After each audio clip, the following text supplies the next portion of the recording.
બ્રહ્મવૈવર્ત પુરાણની કથાને આગળ વધારીએ. ભાગ 38મો. તેઓ અગ્નિશુદ્ધ દિવ્ય વસ્ત્ર ધારણ કરે છે, સંપૂર્ણ રૂપ અને ગુણોથી સંપન્ન છે તથા ગજરાજ જેવી મંદ ગતિથી ચાલે છે. અત્યંત કાંતિમતી તથા શાંત સ્વરૂપા છે. યોગ સિદ્ધિઓમાં બહુ આગળ છે. વિધાતાનું પણ સર્જન કરનારા તથા સર્વના માતા છે. સમસ્ત લોકનું કલ્યાણ કરનારા છે. શરતકાળના પૂર્ણિમાના ચંદ્રમાની જેમ તેમનું પરમ સુંદર મુખ છે. તેઓ અત્યંત મનોહારિણી છે. તેમના ભારત દેશનો મધ્ય ભાગ કસ્તુરી બિંદુ, ચંદન બિંદુ તથા સિંદૂર બિંદુથી સદા ઉદ્દીપ્ત રહે છે. તેમના નેત્ર શરદ ઋતુના મધ્યાહ્ન કાળમાં ખીલેલા કમળોની કાંતિને છીનવી લે છે. કાજળની સુંદર રેખાઓથી તેઓ સર્વથા સુશોભિત રહે છે. તેમના શ્રીઅંગ કરોડો કામદેવની લાવણ્ય લીલાને તિરસ્કૃત કરનારા છે. તેઓ રત્નમય સિંહાસન પર વિરાજમાન છે. તેમનું મસ્તક ઉત્તમ રત્નોના મુગટથી પ્રકાશિત થઈ રહ્યું છે. તેઓ સ્રષ્ટાની સૃષ્ટિમાં શિલ્પરૂપા ને પાલકના પાલનમાં દયારૂપા છે. સંહારકાળમાં સંહારકની ઉત્તમ સંહારરૂપિણી શક્તિ છે.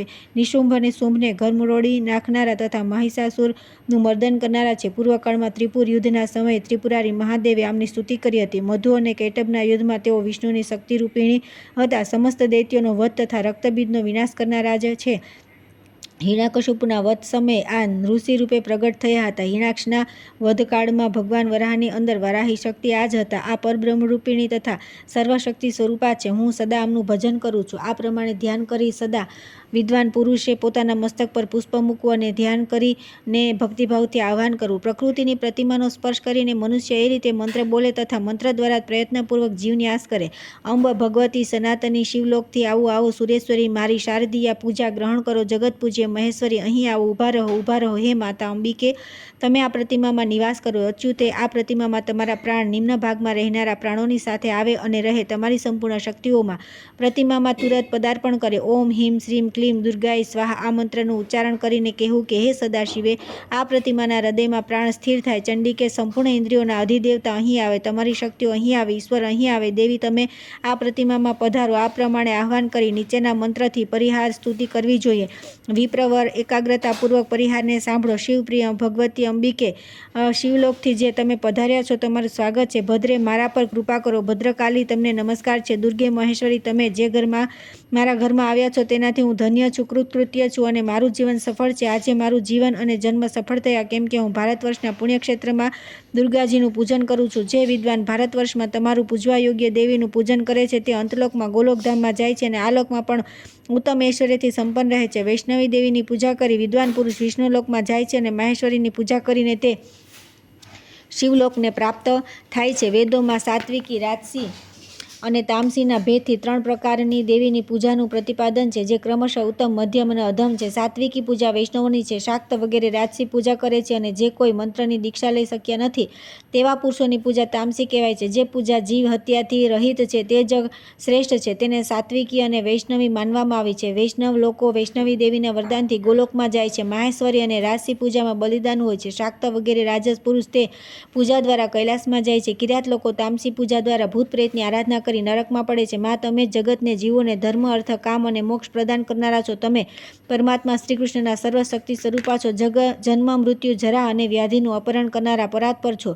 સુખદાયિની, મોક્ષદાયિની, ભદ્રા, કલ્યાણકારિણી તથા સદા શ્રીકૃષ્ણની ભક્તિ પ્રદાન કરનારા છો. મહામાયે, નારાયણી, દુર્ગે, તમે દુર્ગતિનો નાશ કરનારા છો. દુર્ગા નામના સ્મરણ માત્રથી અહીં મનુષ્યનું દુર્ગમ કષ્ટ દૂર થઈ જાય છે. આ પ્રમાણે પરિહાર સ્તવન કરી સાધકે દેવીની ડાબી બાજુ ટીપાઈ ઉપર શંખ મૂકો. તેમાં જળ ભરીને દુર્વા, ચંદન, પુષ્પ નાખવા. ત્યાર પછી તેને જમણા હાથથી પકડીને આ પ્રમાણે મંત્ર બોલવો. હે શંખ, તમે પવિત્ર વસ્તુઓમાં પવિત્ર છો, મંગલોના પણ મંગલ છો. પૂર્વકાળમાં શંખચૂડથી તમારી ઉત્પત્તિ થઈ, તેથી પરમ પવિત્ર છો. આ વિધિથી અર્ધ્યપાત્રની સ્થાપના કરી વિદ્વાન પુરુષ તે દેવીને અર્પણ કરે. ત્યાર પછી ષોડોપચાર પૂજા કર્યા પછી પાણીવાળા દર્ભથી ત્રિકોણ મંડળ બનાવી ત્યાં ધાર્મિક પુરુષ કચ્છપ, શેષનાગ અને પૃથ્વીનું પૂજન કરે. મંડળની અંદર ટીપાઈ રાખે. તેની ઉપર શંખમાં 3 ભાગ જળ નાખી તેનું પૂજન કરવું તથા તેમાં ગંગા વગેરે તીર્થોનું આહ્વાન કરતા કહે કે હે ગંગે, યમને, ગોદાવરી, સરસ્વતી, નર્મદે, સિંધુ, કાવેરી, ચંદ્રભાગે, કૌશિકે, સ્વર્ણરેખે, કનખલે, પારિભદ્રે, ગંડકે, શ્વેતાંગે, ચંદ્રરેખે, પંપે, ચંપે, ગોમતી, પદ્માવતી, ત્રિપર્ષાણે, વિપાશી, વિરજે, પદ્મે, પ્રભે, શતહદે તથા ચેલગંગે તમે બધા આ જળમાં નિવાસ કરો. ત્યાર પછી તે જળમાં તુલસી અને ચંદનથી અગ્નિ, સૂર્ય, ચંદ્રમા, વિષ્ણુ, વરુણ તથા શિવ આ 6 દેવતાઓની પૂજા કરે. પછી તે જળમાં બધા નૈવેદ્યોનું પ્રોક્ષણ કરે. ત્યાર પછી ક્રમશઃ 16 ઉપચાર સમર્પિત કરે. આસન, વાસન, પાદ્ય, સ્નાનીય, અનુલેપન, મધુપર્ક, ગંધ, અર્ધ્ય, પુષ્પ, અભિષ્ટ, નૈવેદ્ય, આચમનીય, તાંબુલ, રત્નમય, ભૂષણ, ધૂપ, દીપ અને શય્યા 16 ઉપચાર છે. આસન શંકરપ્રિય અમૂલ્ય રત્નો દ્વારા નિર્મિત તથા નાના પ્રકારના ચિત્રો દ્વારા સુશોભિત શ્રેષ્ઠ સિંહાસન ગ્રહણ કરો. શિવે અસંખ્ય સ્તોત્રોથી બનેલા તથા ઈશ્વરની ઈચ્છાથી નિર્મિત પ્રજ્વલિત અગ્નિ દ્વારા શુદ્ધ કરેલું દિવ્ય વસ્ત્ર સ્વીકારો. પાદ્ય, દુર્ગે બહુમૂલ્ય રત્ન પાત્રમાં રાખેલા નિર્મળ ગંગાજળથી પગ ધોવા માટે પાદ્ય રૂપે ગ્રહણ કરો. પરમેશ્વરી સુગંધિત તાંબડાનું સ્નિગ્ધ દ્રવ અને પરમ દુર્લભ સુપક્વ વિષ્ણુ તેલ સ્નાનીય સામગ્રીના રૂપમાં પ્રસ્તુત છે. આને સ્વીકાર કરો. જગદંબે કસ્તુરી અને કુમકુમથી મિશ્રી સુગંધિત ચંદ્રવદ દ્રવ સુવાસિત અને અનુલેપ રૂપે સમર્પિત છે. એને ગ્રહણ કરો. મધુપર્ક મહાદેવી રત્નપાત્રમાં સ્થિત પરમ પવિત્ર તથા પરમ મંગલમય મધ્વિક મધુપર્ક રૂપે પ્રસ્તુત છે. આનો પ્રસન્નતાપૂર્વક સ્વીકાર કરો. ગંધ દેવી વિભિન્ન વૃક્ષોના મૂળનું ચૂર્ણ ગંધદ્રવ્યથી યુક્ત થઈ પરમ પવિત્ર તથા મંગલોપયોગી ગંધ રૂપે સમર્પિત છે. એને ગ્રહણ કરો. ચંડિકે પવિત્ર શંખ પાત્રમાં સ્થિત સ્વર્ગ ગંગાનું જળ દુર્વા પુષ્પ અને અક્ષતથી યુક્ત અર્ધ્યના રૂપમાં અર્પિત છે. એનો સ્વીકાર કરો. પુષ્પ જગદંબિકે પારિજાત વૃક્ષના શ્રેષ્ઠ સુગંધિત પુષ્પ અને માલતી વગેરે ફૂલોની માળા ગ્રહણ કરો. શિવે દિવ્ય સિન્ના ખીર, લાડુ અને વિવિધ મિષ્ટાન તથા ઋતુ અનુસાર ફળ નૈવેદ્ય રૂપે પ્રસ્તુત છે. એમનો સ્વીકાર કરો. આચમનીય ગિરિરાજ નંદિની મેં ભક્તિભાવથી આચમનીય રૂપે કપૂર વગેરેથી સુગંધિત તથા સુવાસિત શીતળ જળ અર્પિત કર્યું. એને ગ્રહણ કરો. તાંબુલ દેવી સોપારી પાન અને ચૂનાને એકત્ર કરી તેને કપૂર વગેરેથી સુવાસિત કર્યું છે. તે જ આ સમસ્ત ભોગોમાં શ્રેષ્ઠ રમણીય તાંબુલ છે. એનો સ્વીકાર કરો. રત્નમય ભૂષણ દેવી અત્યંત મૂલ્યવાન રત્નના સારભાગ દ્વારા ઈશ્વરેચ્છાથી નિર્મિત તથા સંપૂર્ણ અંગોને શોભાસંપન્ન બનાવનાર રત્નમય આભૂષણ ગ્રહણ કરો. દેવી વૃક્ષના ગુંદરના ચૂર્ણને સુગંધિત વસ્તુઓથી મિશ્રિત કરીને અગ્નિશિખાથી શુદ્ધ કરવામાં આવ્યો છે. આ ધૂપનો સ્વીકાર કરો. પરમેશ્વરી ઘોર અંધકારનું નિવારણ કરનાર આ પરમ પવિત્ર દીપ દિવ્ય રત્ન વિશેષ છે. એને ગ્રહણ કરો. દેવી આ ઉત્તમ દિવ્ય પર્યક રત્નોના સાર ભાગથી બનાવેલ છે. આના પર ગાદલું છે અને બારીક વસ્ત્રથી ઢાંકેલું છે. તમે આ શય્યાનો સ્વીકાર કરો. મુનિ આ પ્રમાણે દુર્ગા દેવીનું પૂજન કરી તેમણે પુષ્પાંજલિ અર્પણ કરી. ત્યાર પછી દેવીની સહચરી 8 નાયિકાનું યત્નત પૂજન કરવું. તેમના નામ આ પ્રમાણે છે: ઉગ્રચંડા, પ્રચંડા, ચંડોગ્રા, ચંડનાયિકા, અતિચંડા, ચામુંડા, ચંડા અને ચંડવતી. અષ્ટદળ કમળ પર પૂર્વ વગેરે દિશાના ક્રમથી આમની સ્થાપના કરીને 5 ઉપચારોથી પૂજા કરી. કમળદળના મધ્ય ભાગમાં ભૈરવનું પૂજન કરવું જોઈએ. તેમના નામ આ પ્રમાણે છે: મહાભૈરવ, સંહાર ભૈરવ, અસિતા ગમ ભૈરવ, રૂરુ ભૈરવ, કાલ ભૈરવ, ક્રોધ ભૈરવ, તામ્રચૂંડ ભૈરવ તથા ચંદ્રચૂંડ ભૈરવ. આ બધાની પૂજા કરી. વચ્ચેની કર્ણિકામાં 9 શક્તિઓનું પૂજન કરવું. ક્રમ એ છે કે કમળના 8 દળોમાં 8 શક્તિઓની અને વચ્ચેની કર્ણિકામાં 9મી શક્તિની સ્થાપના કરવી. આ પ્રમાણે એ બધાનું ભક્તિપૂર્વક પૂજન કરવું જોઈએ. એ શક્તિઓના નામ છે: બ્રહ્માણી, વૈષ્ણવી, રોદ્રી, માહેશ્વરી, નારસિંહ, વારાહી, ઇન્દ્રાણી તથા કાર્તિકી.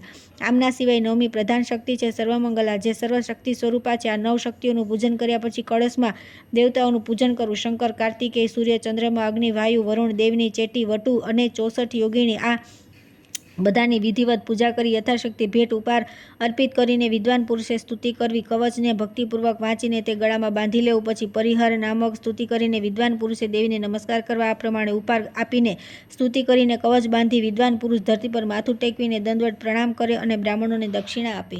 ત્યાર પછી આવે છે દેવીને બોધન જણાવું, આહ્વાન, પૂજન અને વિસર્જનના નક્ષત્ર. એ બધાનો મહિમા. રાજાને દેવીના દર્શન તથા ઉત્તમ જ્ઞાનનો ઉપદેશ આપો. નારદજીએ પૂછ્યું કે મહાભાગ, તમે જે કંઈ કહ્યું છે તે અમૃત રસથી પણ વધારે મધુર અને ઉત્તમ છે. તે બધું પૂરું મેં સાંભળી લીધું. પ્રભુ, હવે વિસ્તારપૂર્વક એ બતાવો કે દેવીનું સ્તોત્ર અને કવચ કયું છે તથા તેમના પૂજનથી કયા ફળની પ્રાપ્તિ થાય છે. નારાયણે કહ્યું, આદ્રા નક્ષત્રમાં દેવીને જગાડવા અને મૂળ નક્ષત્રમાં તેમનો પ્રતિમામાં પ્રવેશ અર્થાત આહ્વાન કરવું. પછી ઉત્તરષાઢા નક્ષત્રમાં પૂજા કરી શ્રવણ નક્ષત્રમાં દેવીનું વિસર્જન કરવું. આદ્રાયુક્ત 9મી તિથિમાં દેવીને જગાડીને જે પૂજા કરવામાં આવે છે તે એકવારની પૂજાથી મનુષ્યને 100 વર્ષ સુધી કરેલી પૂજાનું ફળ મળે છે. મૂળ નક્ષત્રમાં દેવીનો પ્રવેશ થવાથી યજ્ઞનું ફળ પ્રાપ્ત થાય છે. ઉત્તરષાઢામાં પૂજન કરવાથી વાજપેયી યજ્ઞના ફળની પ્રાપ્તિ થાય છે. શ્રવણ નક્ષત્રમાં દેવીનું વિસર્જન કરીને મનુષ્ય લક્ષ્મી તથા પુત્ર પૌત્રને પ્રાપ્ત કરે છે. એમાં સંશય નથી. દેવીની પૂજાથી મનુષ્યને પૃથ્વીની પરિક્રમાનું ફળ પ્રાપ્ત થાય છે. જો તિથિ સાથે આદ્રા નક્ષત્રનો યોગ ન મળે તો માત્ર 9મીએ પાર્વતીને બોધન કરીને મનુષ્યને 1 પક્ષ સુધી પૂજા કરવી તો તેને અશ્વમેઘ યજ્ઞનું ફળ પ્રાપ્ત થાય છે. તેવી સ્થિતિમાં 9મીએ પૂજન કરીને 10મીએ વિસર્જન કરી દેવું.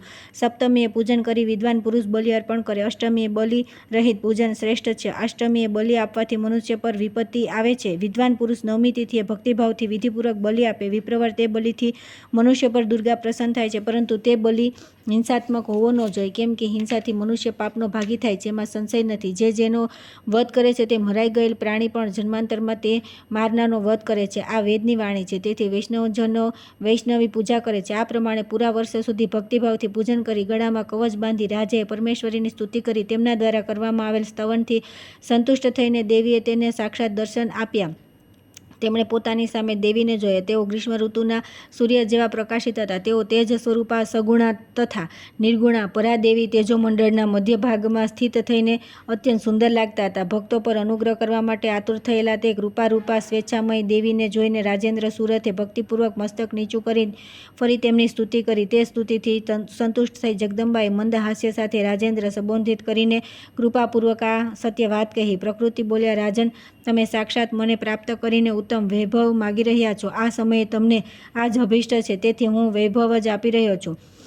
મહારાજ, તમે પોતાના સમસ્ત શત્રુઓને જીતીને શત્રુરહિત રાજ્ય પ્રાપ્ત કરો. પછી બીજા જન્મમાં તમે સાવણી નામક 8મા મનુ થશો. નરેશ્વર, હું અંતમાં તમને જ્ઞાન આપીશ. સાથે સાથે પરમાત્મા શ્રી કૃષ્ણમાં ભક્તિ તથા દાસ્યભાવ પણ આપીશ. જે મંદબુદ્ધિ માનવ સાક્ષાત મને પ્રાપ્ત કરીને વૈભવની યાચના કરે છે તે માયા દ્વારા ઠગાઈ ગયો છે. તેથી અમૃત છોડીને વિષ ખાય છે. બ્રહ્મા વગેરેથી લઈને કીટ પર્યંત સંપૂર્ણ જગત નશ્વર જ છે. માત્ર નિર્ગુણ પરબ્રહ્મ શ્રીકૃષ્ણ જ નિત્ય સત્ય છે. બ્રહ્મા, વિષ્ણુ અને શિવ વગેરેના આદિ જનની પરાત્પરા પ્રકૃતિ હું જ છું. હું સગુણા, નિર્ગુણા, શ્રેષ્ઠા, સદા સ્વેચ્છામય, નિત્યાનિત્યા, સર્વરૂપા, સર્વકારણ કારણા અને સર્વની બીજરૂપા મૂળ પ્રકૃતિ ઈશ્વરી છું. રમણીય ગોલોકમાં પુણ્યમયી વૃંદાવનની અંદર રાસમંડળમાં પરાત્પરા પરમાત્મા શ્રીકૃષ્ણની પ્રાણાધિકા રાધા હું છું. હું દુર્ગા, વિષ્ણુ માયા તથા બુદ્ધિની અધિષ્ઠાત્રી દેવી છું. વૈકુંઠમાં હું જ સાક્ષાત લક્ષ્મી અને સરસ્વતી દેવી છું. બ્રહ્મલોકમાં મને જ બ્રહ્માણી તથા વેદમાતા સાવિત્રી કહે છે. હું જ ગંગા, તુલસી અને બધાની આધારભૂતા વસુંધરા છું. નરેશ્વર, મેં પોતાની કળાથી નાના પ્રકારના રૂપ ધારણ કર્યા છે. માયા દ્વારા સંપૂર્ણ સ્ત્રીઓને મારો જ પ્રાદુર્ભાવ થયો છે. પરમ પુરુષ પરમાત્મા શ્રીકૃષ્ણે પોતાની ભ્રૂભંગ લીલાથી મારું સર્જન કર્યું છે. તે જ પુરુષોત્તમે પોતાની ભ્રૂભંગ લીલાથી તે મહાન વિરાટનું પણ સર્જન કર્યું છે, જેના રોમકૂપમાં સદૈવ અસંખ્ય વિશ્વ બ્રહ્માંડ નિવાસ કરે છે. 7 દ્વીપો અને સમુદ્રથી યુક્ત પૃથ્વી, નીચેના પાતાળ અને ઉપરના 7 સ્વર્ગ, આ બધાને મિલાવીને એક વિશ્વ બ્રહ્માંડ કહેવાય છે, જેનું સર્જન બ્રહ્મા દ્વારા થયું છે. એવા અસંખ્ય બ્રહ્માંડ છે. તે બધામાં અલગ અલગ બ્રહ્મા, વિષ્ણુ અને શિવ વગેરે વિદ્યમાન છે. એ બધાના ઈશ્વર શ્રીકૃષ્ણ છે. આ જ પરાત્પર જ્ઞાન છે. વેદો, વ્રતો, તીર્થો, તપસ્યાઓ, દેવતાઓ અને પુણ્યોનું જે સાર તત્વ છે તે શ્રીકૃષ્ણ છે. શ્રીકૃષ્ણ ભક્તિ રહિત જે મૂળ મનુષ્ય છે તે ખરેખર જીવતા જીવે મૃતક જેવા છે. શ્રીકૃષ્ણ ભક્તોનો સ્પર્શ કરીને વહેનારો વાયુનો સ્પર્શ થતાં બધા તીર્થ પવિત્ર થઈ ગયા છે. શ્રીકૃષ્ણ મંત્રોનો ઉપાસક જ જીવનમુક્ત છે. જપ, તપ, તીર્થ અને પૂજા વિના માત્ર મંત્ર ગ્રહણ માત્રથી નર નારાયણ થઈ જાય છે. શ્રી કૃષ્ણ ભક્ત પોતાના નાના માતાના પિતા અને તેમના ઉપરની 100 પેઢીઓનો તથા પિતાથી લઈને ઉપરની 1000 પેઢીઓનો ઉદ્ધાર કરીને ગોલોકમાં જાય છે. નરેશ્વર, આ સારભૂત જ્ઞાન મેં તમને કહ્યું. સાવર્ણિક મન્વંતરના અંતમાં જ્યારે તમારા સમસ્ત દોષ સમાપ્ત થઈ જશે તે સમયે હું તમને શ્રીહરિની ભક્તિ આપીશ. કર્મનું ફળ ભોગવ્યા વિના તેમનો સેંકડો કરોડો કલ્પોમાં પણ ક્ષય થતો નથી. પોતાના કરેલા શુભ કે અશુભ કર્મોનું ફળ અવશ્ય ભોગવવું પડે છે. હું જેમના પર અનુગ્રહ કરું છું તેના પરમાત્મા શ્રીકૃષ્ણને નિર્મળ, નિશ્ચળ તથા સુદૃઢ ભક્તિ આપું છું, અને જેમને ઠગવા ચાહું છું તેમને પ્રાતઃકાળના સ્વપ્નની જેમ મિથ્યા અને ભ્રમરૂપી વૈભવ પ્રદાન કરું છું. બેટા, મેં તમને આ જ્ઞાનની વાત કહી છે. હવે તમે સુખેથી જાઓ. આ પ્રમાણે કહીને મહાદેવી ત્યાં અંતર્ધ્યાન થઈ ગયા. રાજ્ય પ્રાપ્તિનું વરદાન મેળવીને રાજા દેવીને નમસ્કાર કરી પોતાના ઘરે ચાલ્યા ગયા. વત્સ નારદ, આ પ્રમાણે મેં તમને દુર્ગાજીનું પરમ ઉત્તમ આખ્યાન સંભળાવ્યું. ત્યાર પછી આવે છે દુર્ગાજીનું દુર્ગાનાશન સ્તોત્ર તથા પ્રકૃતિ કવચ અર્થાત બ્રહ્માંડ મોહન કવચ તથા તેનું મહાત્મ્ય. નારદજીએ કહ્યું કે મુનિશ્રેષ્ઠ, મેં બધું સાંભળી લીધું. ખરેખર હવે સાંભળવાનું કંઈ બાકી રહ્યું નથી. માત્ર પ્રકૃતિ દેવીના સ્તોત્ર અને કવચનું વર્ણન કરો.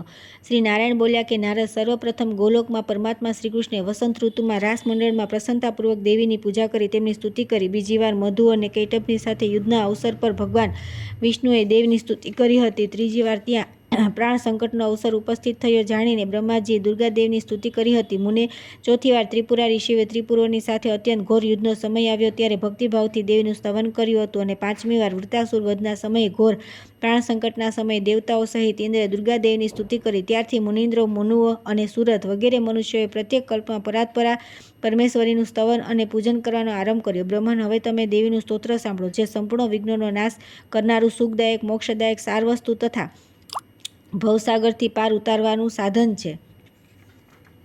શ્રી કૃષ્ણ બોલ્યા કે દેવી, તમે જ સર્વના જનની મૂળ પ્રકૃતિ ઈશ્વરી છો. તમે જ સૃષ્ટિ કાર્યમાં આદ્યાશક્તિ છો. તમે પોતાની ઈચ્છાથી ત્રિગુણમયી બન્યા છો. કાર્યવશ સગુણ રૂપ ધારણ કરો છો. વાસ્તવમાં સ્વયં નિર્ગુણ છો. સત્યા, નિત્યા, સનાતની તથા પર બ્રહ્મ સ્વરૂપા છો. પરમા તેજ સ્વરૂપા છો. ભક્તો પર કૃપા કરવા માટે દિવ્ય શરીર ધારણ કરો છો. તમે સર્વ સ્વરૂપા, સર્વેશા, સર્વાધારા, પરાત્પરા, સર્વબીજ સ્વરૂપા, સર્વપૂજ્યા, નિરાશ્રયા, સર્વાજ્ઞા, સર્વતોભદ્રા, બધી બાજુથી મંગલમયી, સર્વમંગલ મંગલા, સર્વબુદ્ધિ સ્વરૂપા, સર્વશક્તિ સ્વરૂપિણી, સર્વજ્ઞાનપ્રદા દેવી, સર્વજ્ઞા અને સર્વને ઉત્પન્ન કરનારા છો. દેવતાઓને માટે હવિષ્ય દાન કરવાના નિમિત્તે તમે સ્વયં જ સ્વધા છો. સર્વ પ્રકારના દાન યજ્ઞમાં દક્ષિણા છો તથા સંપૂર્ણ શક્તિઓ તમારું સ્વરૂપ છે. તમે નિંદ્રા, દયા અને મનને પ્રિય લાગનારા છો. તૃષ્ણા છો, ક્ષુધા, ક્ષમા, શાંતિ, ઈશ્વરી, કાંતિ અને શાશ્વતી સૃષ્ટિ પણ તમે જ છો. તમે જ શ્રદ્ધા, પુષ્ટિ, તંદ્રા, લજ્જા, શોભા અને દયા છો. સત્પુરુષોને ત્યાં સંપત્તિ અને દુષ્ટોના ઘરમાં વિપત્તિ પણ તમે જ છો. તમે જ પુણ્યવાનો માટે પ્રીતિરૂપ છો, પાપીઓ માટે દુઃખરૂપ છો તથા સમસ્ત જીવોની કર્મમય શક્તિ પણ તમે છો. દેવતાઓને તેમના પદ પ્રદાન કરનારા પણ તમે જ છો. ધાતાનું પદ ધારણ પોષણ કરવાવાળી દયામયી ધાત્રી તમે જ છો. સંપૂર્ણ દેવતાઓના હિત માટે તમે જ સમસ્ત અસુરોનો વિનાશ કરો છો. તમે યોગ નિદ્રા છો. યોગ તમારું સ્વરૂપ છે. યોગીઓને યોગ પ્રદાન કરનારા પણ તમે જ છો. સિદ્ધોના સિદ્ધિ પણ તમે જ છો. તમે સિદ્ધદાયિની અને સિદ્ધ યોગિણી છો. બ્રહ્માણી, માહેશ્વરી, વિષ્ણુમાયા, વૈષ્ણવી તથા ભદ્રદાયિની, ભદ્રકાળી પણ તમે જ છો. તમે જ સમસ્ત લોકો માટે ભય ઉત્પન્ન કરો છો. ગામે ગામ ગ્રામદેવી અને ઘેરે ઘેર ગૃહદેવી પણ તમે જ છો. તમે જ સત્પુરુષોની કીર્તિ અને સત્પ્રતિષ્ઠા છો. દુષ્ટાની થતી સદા નિંદા પણ તમારું જ સ્વરૂપ છે. તમે મહાયુદ્ધમાં દુષ્ટ સંહાર રૂપિણી મહામારી છો અને શિષ્ટ પુરુષોના માટે માતાની જેમ હિતકારિણી તથા રક્ષારૂપિણી છો. બ્રહ્મા વગેરે દેવતાઓએ સદા તમારી વંદના, પૂજા અને સ્તુતિ કરી છે. બ્રાહ્મણોની બ્રાહ્મણતા અને તપસ્વીઓની તપસ્યા પણ તમે જ છો. વિદ્વાનોની વિદ્યા, બુદ્ધિમાનોની બુદ્ધિ, સત્પુરુષોની મેઘા અને સ્મૃતિ તથા પ્રતિભાશાળી પુરુષોની પ્રતિભા પણ તમારું સ્વરૂપ છે. રાજાઓનું પરાક્રમ તથા વૈશ્યોનું વાણિજ્ય પણ તમે જ છો. વિશ્વપૂજી તે સૃષ્ટિકાળમાં સૃષ્ટિ રૂપિણી, પાલનકાળમાં રક્ષારૂપિણી તથા સંહારકાળમાં વિષ્ણુનો વિનાશ કરનારા મહામારી રૂપિણી પણ તમે જ છો. તમે જ કાલરાત્રિ, મહારાત્રિ તથા મોહિની, મોહરાત્રિ છો. તમે મારી આદરણીય માયા છો, જેણે સંપૂર્ણ જગતને મોહિત કરી રાખ્યું છે તથા જેનાથી મુગ્ધ થયેલ વિદ્વાન પુરુષ પણ મોક્ષ માર્ગને જોઈ શકતા નથી. આ પ્રમાણે પરમાત્મા શ્રી કૃષ્ણ દ્વારા કરવામાં આવેલ દુર્ગાના દુર્ગમ સંકટનાશન સ્તોત્રનો પૂજા સમયે પાઠ કરે છે તેને મનોવાંછિત સિદ્ધિ પ્રાપ્ત થાય છે. જે સ્ત્રી વંધ્યા, કાકવંધ્યા, મૃતવત્સા તથા દુર્ભગા છે તે પણ 1 વર્ષ સુધી આ સ્તોત્રનું શ્રવણ કરીને નિશ્ચયપણે ઉત્તમ પુત્ર પ્રાપ્ત કરી લે છે. જે પુરુષ ઘોર કારાગૃહમાં પડેલો છે તે 1 મહિના સુધી જ આ સ્તોત્ર સાંભળે તો અવશ્ય બંધનથી મુક્ત થઈ જાય છે. જે મનુષ્ય ક્ષયરોગ, રક્તપિત્ત, મહાભયંકર શૂળ તથા મહાન જ્વરથી ગ્રસ્ત છે તે 1 વર્ષ સુધી આ સ્તોત્રને સાંભળે તો તે શીઘ્ર રોગમુક્ત થઈ જાય છે. પુત્ર, પ્રજા અને પત્ની સાથે મતભેદ ક્લેશ થાય તો એ 1 માસ સુધી આ સ્તોત્રને સાંભળે તો આ સંકટથી મુક્તિ મળે છે. એમાં કોઈ સંશય નથી. રાજદ્વાર, સ્મશાન, વિશાળ વન તથા યુદ્ધભૂમિમાં અને હિંસક જંતુની સમીપ પણ આ સ્તોત્રના પાઠ અને શ્રવણથી મનુષ્ય સંકટથી મુક્ત થઈ જાય છે. જો ઘરમાં આગ લાગી હોય, મનુષ્ય દાવાનળથી ઘેરાઈ ગયો હોય અથવા ડાકુઓ વચ્ચે ફસાઈ ગયો હોય તો આ સ્તોત્રના શ્રવણ માત્રથી તે બધા સંકટોથી પાર થઈ જાય છે. એમાં કોઈ સંદેહ નથી. જે મહાદરિદ્ર અને મૂર્ખ છે તે પણ 1 વર્ષ સુધી આ સ્તોત્રનો પાઠ કરે તો નિઃસંદેહ વિદ્વાન અને ધનવાન થઈ જાય છે. નારદજીએ કહ્યું કે સમસ્ત ધર્મોના જ્ઞાતા તથા સંપૂર્ણ જ્ઞાનમાં વિશારદ ભગવાન બ્રહ્માંડ મોહન નામક પ્રકૃતિ કવચનું વર્ણન કરો. ભગવાન નારાયણ બોલ્યા, વત્સ સાંભળો, હું તે પરમ દુર્લભ કવચનું વર્ણન કરું છું. પૂર્વકાળમાં સાક્ષાત શ્રી કૃષ્ણ બ્રહ્માજીને આ કવચનો ઉપદેશ આપ્યો હતો. પછી બ્રહ્માજીએ ગંગાજીના તટ પર ધર્મને આ સંપૂર્ણ કવચનું વર્ણન કર્યું હતું. પછી ધર્મે પુષ્કર તીર્થમાં મને કૃપાપૂર્વક આનો ઉપદેશ આપ્યો. આ તે કવચ છે જેને પૂર્વકાળમાં ધારણ કરીને ત્રિપુરા ઋષિએ ત્રિપુરાસુરનો વધ કર્યો હતો અને બ્રહ્માજીએ જેને ધારણ કરીને મધુ અને કૈટભના ભયનો ત્યાગ કર્યો હતો, જેને ધારણ કરીને ભદ્રકાળીએ રક્તબીજનો સંહાર કર્યો, દેવરાજ ઇન્દ્રે ગુમાવેલી રાજ્યલક્ષ્મી પ્રાપ્ત કરી, મહાકાલ ચિરંજીવ અને ધાર્મિક થયા, નંદી મહાજ્ઞાની થઈને આનંદપૂર્વક જીવન પસાર કરવા લાગ્યા, પરશુરામજી શત્રુઓને ભયભીત કરનારા મહાન યોદ્ધા બની ગયા તથા જેને ધારણ કરીને જ્ઞાન શિરોમણી દુર્વાસા ભગવાન શિવતુલ્ય થઈ ગયા, ઓમ દુર્ગાય સ્વાહા આ મંત્ર દ્વારા મારા મસ્તકની રક્ષા કરે. આ મંત્રમાં 6 અક્ષર છે. આ મંત્રો ભક્તોને માટે કલ્પવૃક્ષ સમાન છે. મુને આ મંત્રને ગ્રહણ કરવાના વિષયમાં વેદમાં કોઈ વાતનો વિચાર કરવામાં આવ્યો નથી. મંત્રને ગ્રહણ કરવા માત્રથી મનુષ્ય વિષ્ણુ સમાન થઈ જાય છે. ઓમ દુર્ગાય નમઃ આ મંત્ર સદા મારા મુખની રક્ષા કરે. ઓમ દુર્ગે રક્ષા આ મંત્ર સદા મારા કંઠની રક્ષા કરે. ઓમ હિમ શ્રી આ મંત્ર સદા મારા ખભાનું સંરક્ષણ કરે. ઓમ હિમ શ્રી ક્લીમ આ મંત્ર સદા બધી બાજુથી મારા પૃષ્ઠભાગની રક્ષા કરે. હિમ મારા વક્ષસ્થળની અને શ્રીમ સદા મારા હાથની રક્ષા કરે. ઓમ શ્રીમ હિમ ક્લીમ આ મંત્ર સૂતા અને જાગતા સદા મારા સર્વાંગની રક્ષા કરે. પૂર્વ દિશામાં પ્રકૃતિ મારી રક્ષા કરે. અગ્નિકોણમાં ચંડિકા રક્ષા કરે. દક્ષિણ દિશામાં ભદ્રકાળી, નૈઋત્ય કોણમાં મહેશ્વરી, પશ્ચિમ દિશામાં વારાહી અને વાયવ્ય કોણમાં સર્વમંગલા મારી રક્ષા કરે. ઉત્તર દિશામાં વૈષ્ણવ, ઈશાન કોણમાં શિવપ્રિયા તથા જલ, થલ તથા આકાશમાં જગદંબિકા મારું પાલન કરે. વત્સા પરમ દુર્લભ કવચ મેં તમને કહ્યું. આનો ઉપદેશ પાત્રને આપવો નહીં અને ગમે ત્યાં ગમે તેની સામે આનું પ્રવચન પણ કરવું નહીં. જે વસ્ત્ર, આભૂષણ અને ચંદનથી ગુરુની વિધિવત પૂજા કરી આ કવચને ધારણ કરે તે જ વિષ્ણુ છે, એમાં સંશય નથી. મુને સંપૂર્ણ તીર્થોની યાત્રા અને પૃથ્વીની પરિક્રમા કરવાથી મનુષ્યને જે ફળ મળે છે તે જ ફળ આ કવચને ધારણ કરવાથી મળી જાય છે. 5 લાખ જપ કરવાથી આ કવચ સિદ્ધ થઈ જાય છે. જેણે કવચને સિદ્ધ કરી લીધું છે તે મનુષ્યને યુદ્ધભૂમિમાં અસ્ત્ર વેધી શકતા નથી. કવચ પહેરી તે જળ અને અગ્નિમાં પ્રવેશ કરી શકે છે, ત્યાં તેનું મૃત્યુ થતું નથી. તે સંપૂર્ણ સિદ્ધોનો ઈશ્વર અને જીવન મુક્ત થઈ જાય છે. જેને આ કવચ સિદ્ધ થઈ ગયું છે તે ખરેખર ભગવાન વિષ્ણુ જેવો થઈ જાય છે. મને આ પ્રમાણે પ્રકૃતિ ખંડનું વર્ણન કરવામાં આવ્યું છે, જે અમૃતથી પણ વધારે મધુર છે, જેમને મૂળ પ્રકૃતિ કહે છે તથા જેમના પુત્ર ગણેશ છે. તે દેવી પાર્વતીએ શ્રીકૃષ્ણનું વ્રત કરીને ગણપતિ જેવો પુત્ર પ્રાપ્ત કર્યો હતો. સાક્ષાત ભગવાન શ્રીકૃષ્ણ પોતાના અંશથી ગણેશ થયા. આ પ્રકૃતિ ખંડ સાંભળવામાં સુખદ અને સુધા જેવો મધુર છે. આ સાંભળીને વક્તાને દહીં, અન્ન, ભોજન કરાવી તેને સોનાનું દાન આપવું, વાછડા સહિત સુંદર ગાયનું દાન કરવું, મુને વાચકને વસ્ત્ર, આભૂષણ તથા નાના પ્રકારના ઉપહાર લઈને ભક્તિપૂર્વક અને શ્રદ્ધાથી ગ્રંથની પૂજા કરવી. જે આ પ્રમાણે કરીને કથા સાંભળે છે તેના પર ભગવાન વિષ્ણુ પ્રસન્ન થાય છે. તેના પુત્ર પૌત્રાદિની વૃદ્ધિ થાય છે તથા તે ભગવાનની કૃપાથી યશસ્વી થાય છે. તેના ઘરમાં લક્ષ્મી નિવાસ કરે છે અને અંતમાં તે ગોલોકને પ્રાપ્ત થાય છે. તેને શ્રીકૃષ્ણનો દાસ્યભાવ સુલભ થાય છે તથા ભગવાન શ્રીકૃષ્ણમાં તેની અવચળ ભક્તિ થઈ જાય છે. પ્રકૃતિ ખંડ અહીંયા સંપૂર્ણ થાય છે. ત્યાર પછી આવે છે ગણપતિ ખંડ. નારદજીની નારાયણ પાસેથી ગણેશ ચરિત્રના વિષયમાં જિજ્ઞાસા. નારાયણ દ્વારા શિવ પાર્વતીના વિવાહ તથા સ્કંદની ઉત્પત્તિનું વર્ણન. પાર્વતીની મહાદેવજીની પુત્રોત્પત્તિ માટે પ્રાર્થના. શિવજીએ તેમને પુણ્ય વ્રત માટે પ્રેરિત કરવા. અંતર્યામી નારાયણ સ્વરૂપ શ્રીકૃષ્ણ, તેમના નિત્ય સખા નર સ્વરૂપ નરશ્રેષ્ઠ અર્જુન, તેમની લીલાને પ્રગટ કરનારી દેવી સરસ્વતી તથા તે લીલાને સંકલિત કરવાવાળા વ્યાસજીને નમસ્કાર કરીને જય પુરાણ ઇતિહાસ આદિનો પાઠ કરવો જોઈએ.